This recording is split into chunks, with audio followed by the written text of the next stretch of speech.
جب حضور صلی اللہ علیہ وسلم کی دونوں بیٹیوں کو ایک ساتھ طلاق ہوئی تو حضور صلی اللہ علیہ وسلم کی کیا حالت تھی۔ حضور علیہ الصلوۃ والسلام نے اپنی دونوں صاحبزادیوں حضرت ام کلثوم اور حضرت رقیہ کا نکاح ابو لہب کے دونوں بیٹوں سے کیا تھا۔ اگلے روز ابو لہب نے اپنے بیٹوں کو بلایا اور حکم دیا کہ میں محمد صلی اللہ علیہ وسلم کو بسم اللہ الرحمن الرحیم السلام علیکم ناظرین امام بخاری رحمت اللہ علیہ بیان فرماتے ہیں، بدر میں حضرت زینب رضی اللہ عنہا حضور صلی اللہ علیہ وسلم کے گھر میں اور خاون کافر قیدیوں میں ہے، نکاح باقی ہے، نکاح قائم ہے، فدیے کا فیصلہ ہوا۔ ابو العاص ابن ربی کے پاس کچھ دینے کو تھا ہی نہیں کہ میں فدیے میں کیا دوں گا۔ اہلیہ محترمہ گھر میں ہے مدینہ منورہ میں۔ حضرت زینب رضی اللہ عنہا ان کو پتا چلا کہ میرا خاون قیدی ہے، فدیے کا فیصلہ ہوا ہے، فدیے کے پیسے نہیں ہے، تو اپنا ہار گلے سے اتارا، کسی ذریعے سے بھجوایا کہ ابو العاص کو دے دو تاکہ اپنا فدیہ ادا کر دے۔ مسلمان بہت بعد میں ہوئے ہیں، اپنا ہار دیا کہ جا کر ابو العاص کو دے دو کہ وہ اپنا فدیہ ادا کر کے رہا ہو جائے گا۔ ابو العاص نے دیکھ لیا کہ میری بیوی کا ہار ہے، بیوی نے بھیجا ہے، تو وہ حضور علیہ السلام کی خدمت میں جب پیش کیا، او ہو حضور صلی اللہ علیہ وسلم کی تو آنکھیں بر آئیں۔ یہ ہار اصل میں حضرت ختیجہ کا تھا، ام المومنین حضرت ختیجہ رضی اللہ عنہا کا ہار تھا جو انہوں نے شادی کے موقع پر بیٹی کو ہدیہ کیا تھا۔ تو حضور علیہ السلام کو وہ پرانا دور سارا یاد آ گیا کہ یہ تو ختیجہ کا ہار ہے، بیٹی کے پاس ہے، اب بیٹی نے خاون کو بھیجا ہے آزاد ہونے کے لیے۔ تو حضور علیہ السلام نے سفارش کی۔ عام طور پر حضور علیہ السلام سفارشیں اس قسم کی نہیں کیا کرتے تھے۔ حضور علیہ السلام نے فرمایا کہ دیکھو بھائی، یہ ختیجہ کا ہار ہے، بیٹی کے پاس ماں کی نشانی ہے، اگر تم اجازت دو تو یہ زینب کو واپس کر دوں۔ یا رسول اللہ حاضر ہیں، پیش کر دیں۔ جاہلیت کے زمانے میں کافر اور مسلم کا نکاح ہوتا تھا، بلکہ ایک اور واقعہ بھی بخاری شریف میں ہی ہے۔ حضور علیہ السلام ابو العاص کی بڑی تعریف کیا کرتے تھے کہ یہ بڑا جری جوان ہے، شریف جوان ہے،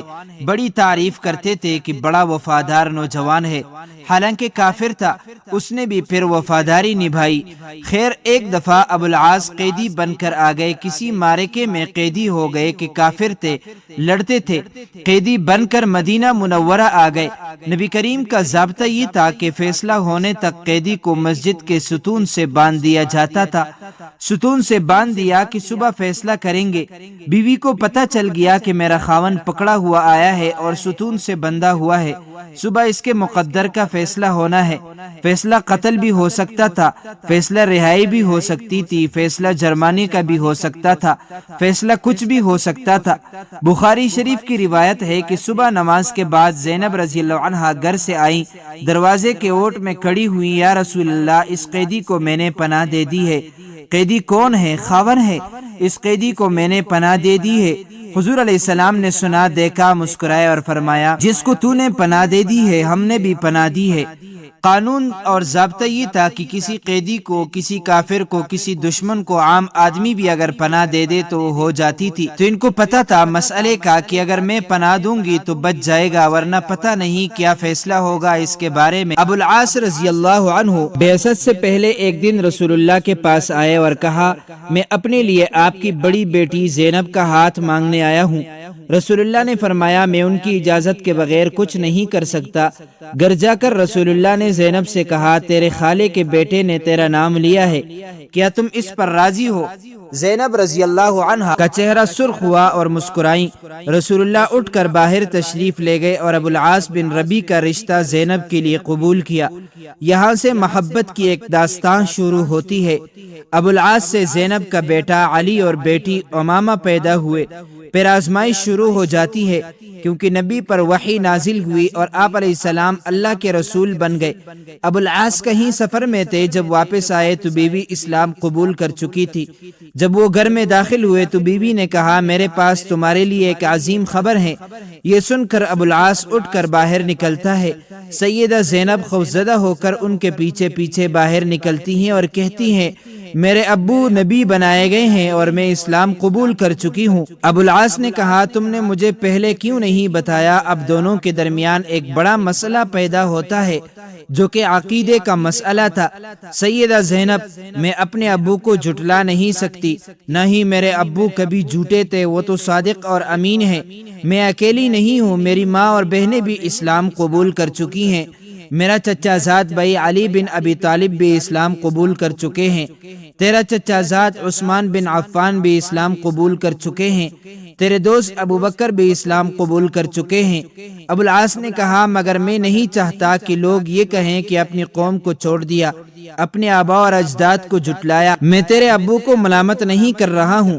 رسول اللہ نے فرمایا اپنے شوہر اور بچوں کے پاس ہی رہو۔ وقت گزرتا گیا، دونوں اپنے بچوں کے ساتھ مکے میں ہی رہے، یہاں تک کہ غزوہ بدر کا واقعہ پیش آیا۔ ابو العاص قریش کی فوج کے ساتھ اپنے سسر کے خلاف لڑنے کے لیے روانہ ہوا۔ زینب خوفزدہ تھی کہ اس کا شوہر اس کے ابا کے خلاف جنگ لڑے گا، اس لیے روتی ہوئی کہتی تھی اے اللہ، میں ایسے دن سے ڈرتی ہوں کہ میرے بچے یتیم ہوں یا اپنے ابو کو کھو دوں۔ ابو العاص ابن ربیع رسول اللہ کے خلاف بدر میں لڑے، جنگ ختم ہوئی تو داماد سسر کے قید میں تھا۔ خبر مکہ پہنچ گئی کہ ابو العاص جنگی قیدی بنائے گئے ہیں۔ سیدہ زینب پوچھتی رہی کہ میرے والد کا کیا بنا؟ لوگوں نے بتایا کہ مسلمان تو جنگ جیت گئے۔ اس پر سیدہ زینب نے سجدہ شکر ادا کیا۔ سیدہ زینب نے پھر پوچھا میرے شوہر کو کیا ہوا؟ لوگوں نے کہا اس کو اس کے سسر نے جنگی قیدی بنایا ہے۔ سیدہ زینب نے کہا میں اپنے شوہر کا فدیہ بیچ دوں گی۔ شوہر کا فدیہ دینے کے لیے سیدہ زینب کے پاس کوئی قیمتی چیز نہیں تھی، اس لیے اپنی والدہ ام المومنین سیدہ خدیجہ کا ہار اپنے گلے سے اتار دیا اور ابو العاص ابن ربیع رضی اللہ عنہ کے بھائی کو دے کر اپنے والد کی خدمت میں روانہ کیا۔ رسول اللہ ایک ایک قیدی کا فدیہ وصول کر کے ان کو آزاد کر رہے تھے کہ اچانک اپنی زوجہ سیدہ خدیجہ کے ہار پر نظر پڑی تو پوچھا یہ کس کا فدیہ ہے؟ لوگوں نے کہا یہ ابو العاص ابن ربیع کا فدیہ ہے۔ یہ سن کر رسول اللہ رو پڑے اور فرمایا یہ تو خدیجہ رضی اللہ عنہا کا ہار ہے۔ پھر کھڑے ہو گئے اور فرمایا اے لوگو، یہ شخص برا داماد نہیں، کیا میں اس کو رہا کر دوں؟ اگر تم اجازت دیتے ہو تو میں اس کا ہار بھی اس کو واپس کر دوں۔ لوگوں نے کہا کیوں نہیں اللہ کے رسول؟ رسول اللہ نے ہار ابو العاص کو تھما دیا اور فرمایا زینب سے کہو کہ خدیجہ کے ہار کا خیال رکھے۔ پھر فرمایا اے ابو العاص، کیا میں تم سے تنہائی میں کوئی بات کر سکتا ہوں؟ ان کو ایک طرف لے جا کر فرمایا اے ابو العاص، اللہ نے مجھے کافر شوہر اور مسلمان بیوی کے درمیان جدائی کرنے کا حکم دیا ہے، اس لیے میری بیٹی کو میرے حوالے کرو گے؟ ابو العاص نے کہا جی ہاں۔ دوسری طرف سیدہ زینب شوہر کے استقبال کے لیے گھر سے نکل کر مکے کے داخلی راستے پر ان کی راہ دیکھ رہی تھی۔ جب ابو العاص کی نظر اپنی بیوی پر پڑی تو فوراً کہا میں جا رہا ہوں۔ سیدہ زینب نے کہا کہاں؟ ابو العاص نے کہا تم اپنے باپ کے پاس جانے والی ہو۔ سیدہ زینب کیوں؟ ابو العاص میری اور تمہاری جدائی کے لیے۔ جاؤ اپنے باپ کے پاس جاؤ۔ سیدہ زینب کیا تم میرے ساتھ چلو گے اور اسلام قبول کرو گے؟ ابو العاص نہیں۔ سیدہ زینب اپنے بیٹے اور بیٹی کو لے کر مدینہ منورہ چلی گئی، جہاں 6 سال کے دوران کئی رشتے آئے مگر سیدہ زینب نے قبول نہیں کیا اور اسی امید سے انتظار کرنے لگی کہ شوہر شاید اسلام قبول کر کے آئے گا۔ 6 سال کے بعد ابو العاص ایک قافلے کے ساتھ مکے سے شام کے سفر پر روانہ ہوا۔ سفر کے دوران راستے میں صحابہ اکرام کی ایک جماعت نے ان کو گرفتار کر کے ساتھ مدینہ لے گئے۔ مدینہ جاتے ہوئے ابو العاص نے سیدہ زینب اور ان کے گھر کے بارے میں پوچھا۔ فجر کی اذان کے وقت وہ سیدہ زینب کے دروازے پر پہنچا۔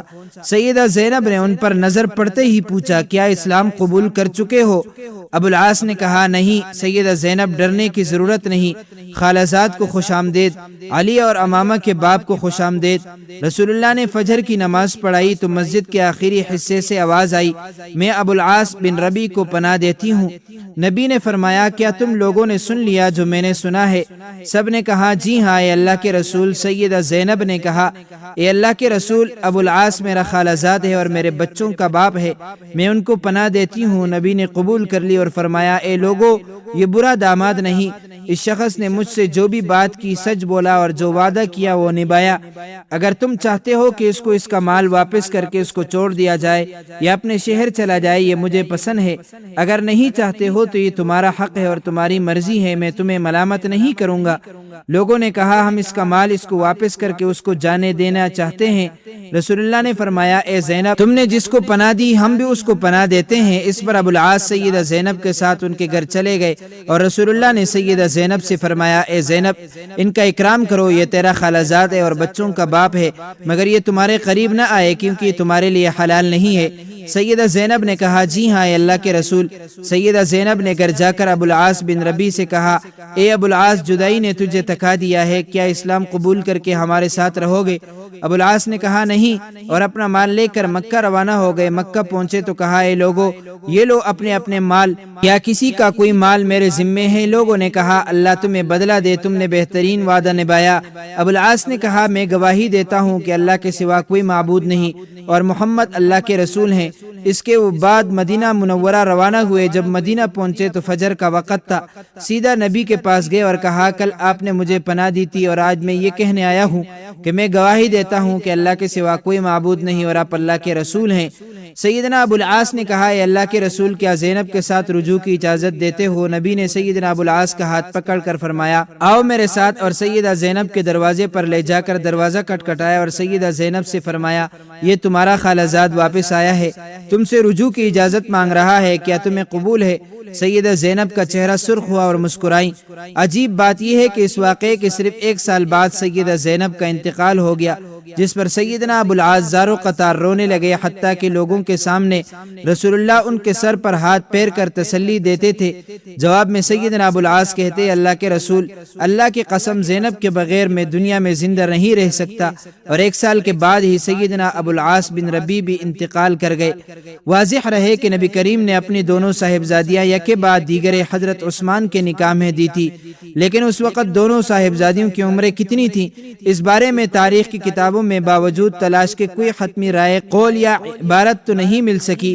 تاہم اگر دونوں صاحبزادیوں کی تاریخی پیدائش و وفات اور درمیانی واقعات کا تاریخ اور سیر کی کتابوں میں بغور جائزہ لیا جائے تو تاریخی واقعات اور شواہد اور خارجی قرائن کے ذریعے کسی حد تک دونوں صاحبزادیوں کی بوقت نکاح عمر کے بارے میں تقریبی حد تک رسائی حاصل ہو سکتی ہے۔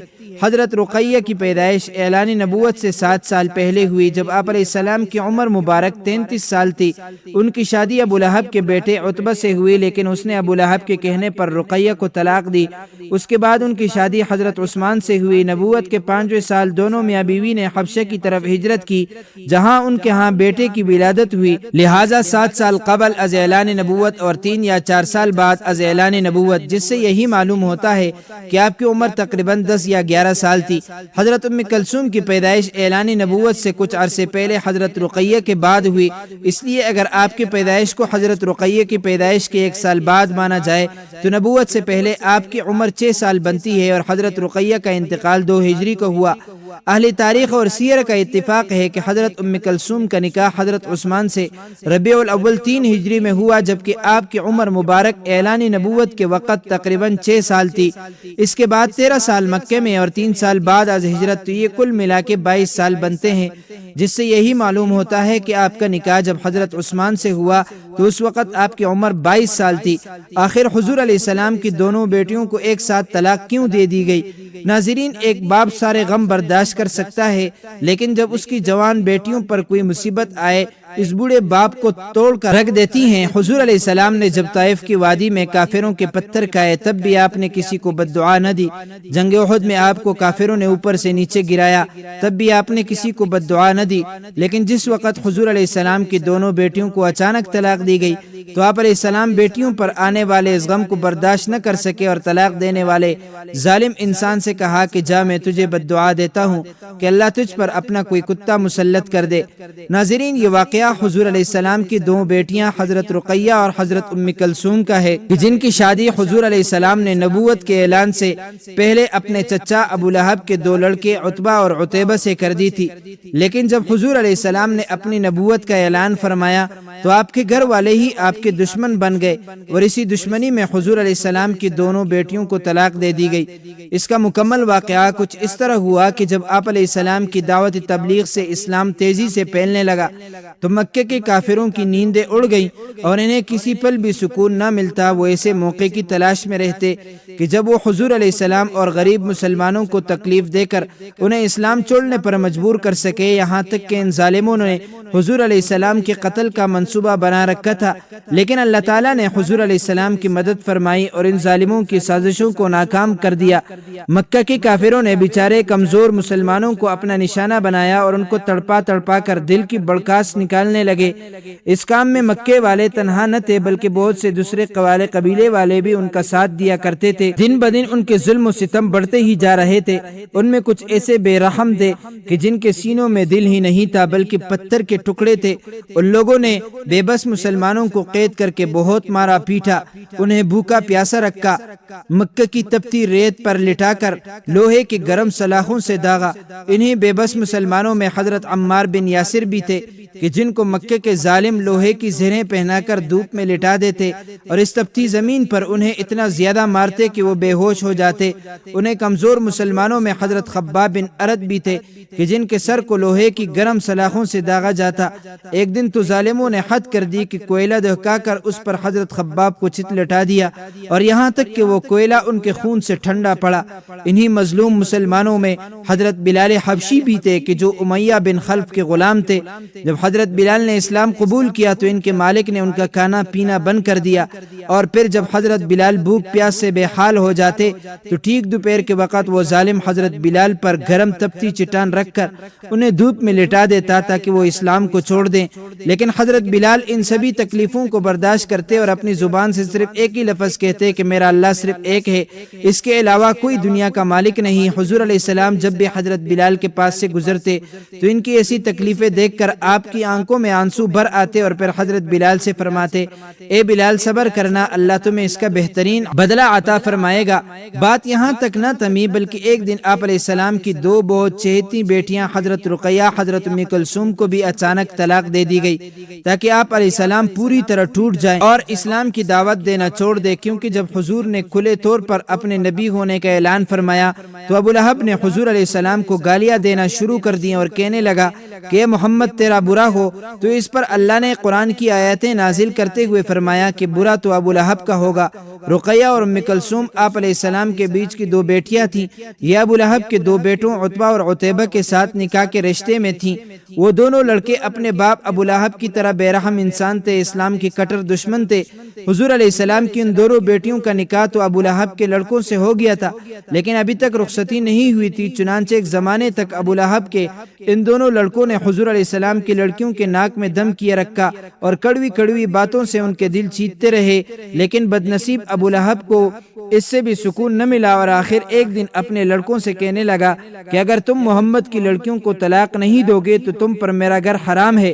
باپ کے حکم پر یہ دونوں لڑکے حضور علیہ السلام کے پاس پہنچے۔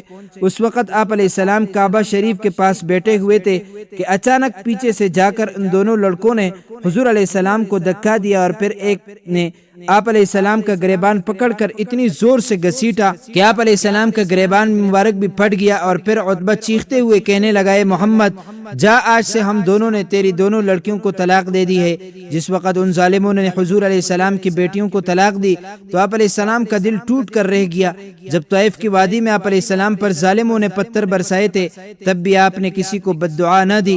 جب جنگ احد کے موقع پر آپ اوپر سے نیچے گرے تھے تب بھی آپ نے کسی کو بد دعا نہ دی، لیکن جس وقت ابو لہب کے ان دونوں لڑکوں نے آ کر حضور علیہ السلام کی بیٹیوں کو طلاق دی تو بیٹیوں پر پڑنے والا یہ غم آپ علیہ السلام برداشت نہ کر سکے اور کہنے لگے، عتبہ جا، میں تم دونوں کو بد دعا دیتا ہوں کہ اللہ تم پر اپنا کوئی کتا مسلط کر دے۔ اور پھر حضور علیہ السلام کی بد دعا کا اثر ایسا ہوا کہ ایک روز ابو لہب کا یہی لڑکا ایک قافلے کے ساتھ شام شہر کی طرف تجارت کے لیے جا رہا تھا تو رات میں ایک جگہ اچانک شیر آ گیا۔ اس نے قافلے کے سبھی لوگوں کو سونگا لیکن کسی سے کچھ نہ ملا، لیکن کسی سے کچھ نہ بولا، لیکن جب عتبہ کے پاس پہنچا تو اسے سونگتے ہی اس پر حملہ بول دیا اور چیر پھاڑ کر اس کے جسم کے ٹکڑے کر دیے۔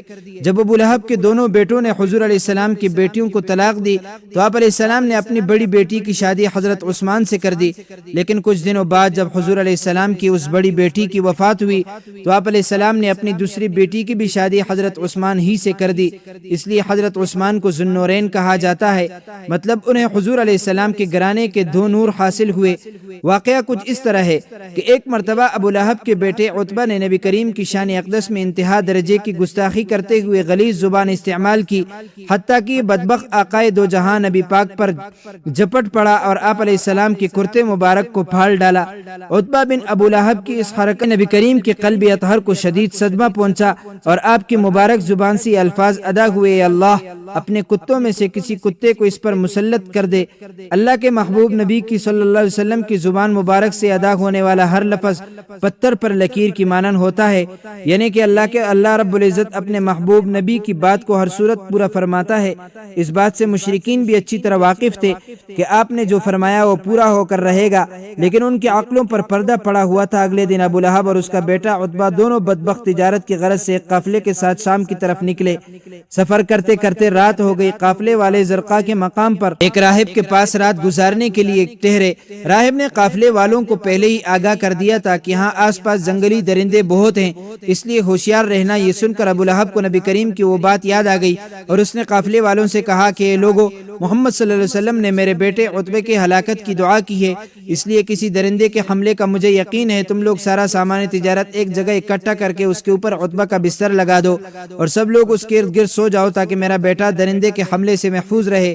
چنانچہ قافلے والوں نے عتبے کی حفاظت کا پورا بندوبست کیا اور سب سو گئے۔ کچھ دیر بعد ایک شیر وہاں آ پہنچا، مگر اس نے کسی پر حملہ کرنے کے بجائے سوئے ہوئے لوگوں کو سونگنا شروع کر دیا اور آگے بڑھتا رہا، مگر کسی کو ذرا برابر بھی کروچ نہیں ماری، جس سے یہ لگتا تھا کہ یہ بھوکا نہیں ہے، ورنہ اتنے لوگوں میں سے کسی کو بھی چیر پاڑ کر رکھ دیتا۔ یہ سب کو سونگتا ہوا آخر بندے تک پہنچ گیا، لیکن اسے جس کی تلاش تھی اس کی بو اسے محسوس نہیں ہوئی۔ یہ کچھ قدم آگے چلا گیا، لیکن پھر اچانک مڑا اور تجارتی سامان کی جانب آ کر رک گیا۔ اسی سامان کے اوپر وہ بدبخت اور گستاخ رسول سو رہا تھا۔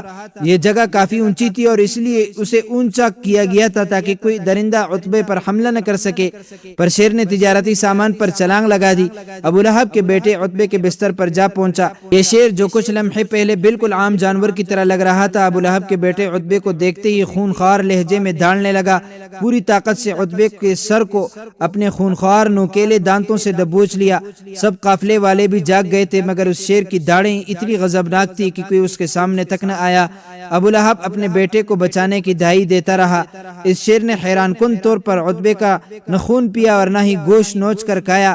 شیر نے صرف عتبے کے سر کو اس قدر بری طرح چبایا کہ دیکھنے والوں کے ہوش اڑ گئے اور عتبہ تڑپ تڑپ کر جہنم واصل ہوا۔ اس کے بعد بھی اس شیر نے کسی اور کو نقصان نہ پہنچایا، اچانک وہاں سے چلا گیا۔ بعد میں لوگوں نے اس شیر کو تلاش کیا، مگر کچھ بھی پتہ نہ چل سکا کہ آخر یہ شیر کہاں سے آیا تھا اور کدھر غائب ہو گیا۔ ناظرین، نبی کریم کے گستاخوں کو اللہ رب العزت اس دنیا میں ہی سبق سکھا دیتا ہے، آخرت کا عذاب تو ابھی باقی ہے۔ تاریخ گواہ ہے، جس کسی بدبخت نے پیارے آقا کی ناموس رسالت کو پامال کیا، اس کا انجام عبرت ناک ہوا۔ عتبے کا سر چبانے والے شیر جیسے شیر آتے رہے ہیں اور رہیں گے انشاءاللہ۔ اللہ پاک ہمیں نبی کریم سے سچی محبت رکھنے کی توفیق عطا فرمائے اور ہمیں نیکوکاروں میں شامل کرے، آمین۔